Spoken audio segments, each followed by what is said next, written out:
Hi, I'm Matt from HockeyReviews.ca, and this is the Toronto St.Pats Replica Premier Jersey overview.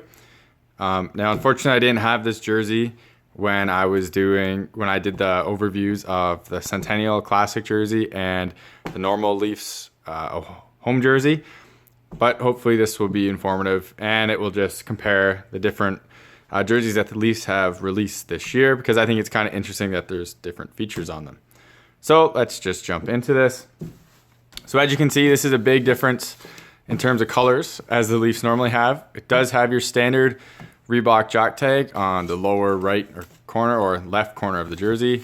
It has the Reebok branding on the sleeve. It has the Reebok sizing tag, as you can see, size large, made in Indonesia.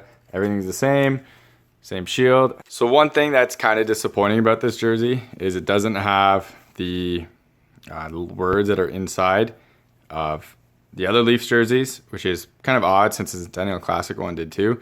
I figured they'd put something here, or at least say St. Patrick's Day, but that's blank, which is a bit of a disappointment for me.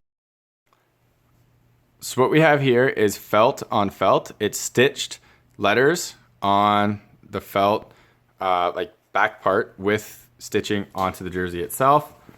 And as you can see on the back, now this is just like all Premier replica jerseys in the NHL. The quality of the stitching is not as good as the Authentics, obviously, but it's there. And so that's, again, an improvement over last generation of the replica jersey.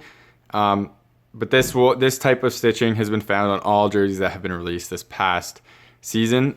Both Leaf Centennials home jerseys, the Panthers jerseys, and the Penguins jerseys, the away ones, the white ones, all have this stitching on it. This does not have any shoulders, so we can't really talk about that. The back is your standard Premier. This has all the materials the exact same. There's nothing special here at all.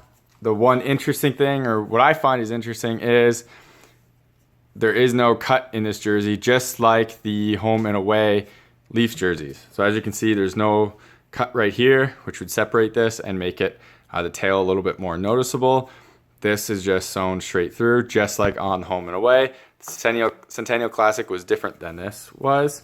We'll just show off. The tag isn't really anything interesting, just says where it's made and how to wash it. It doesn't have like the sport mascot tag like the other ones do.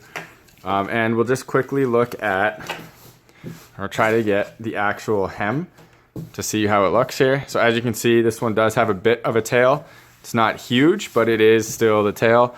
And again, I think this shows up less when you wear them than it does when this is cut, but that's about it for that. So this jersey is pretty close to the home and aways. It's almost identical. It does have the like obviously some differences in terms of, because it's St. Pat's and it's green.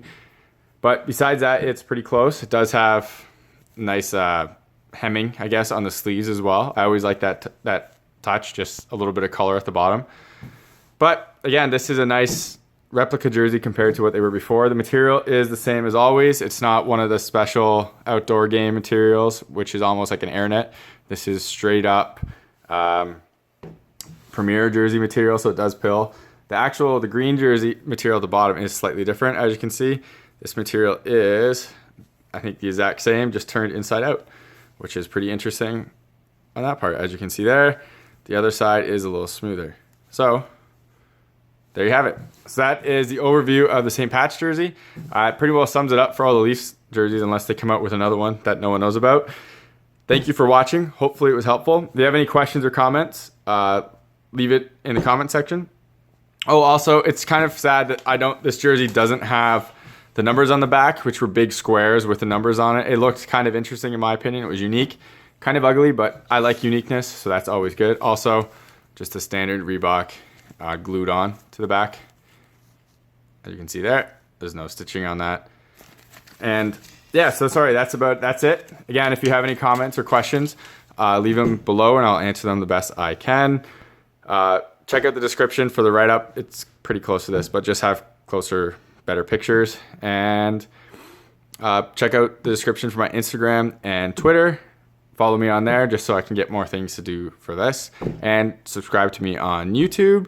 Again, just allows me to get more things so I can do reviews on and show different details of stuff like that.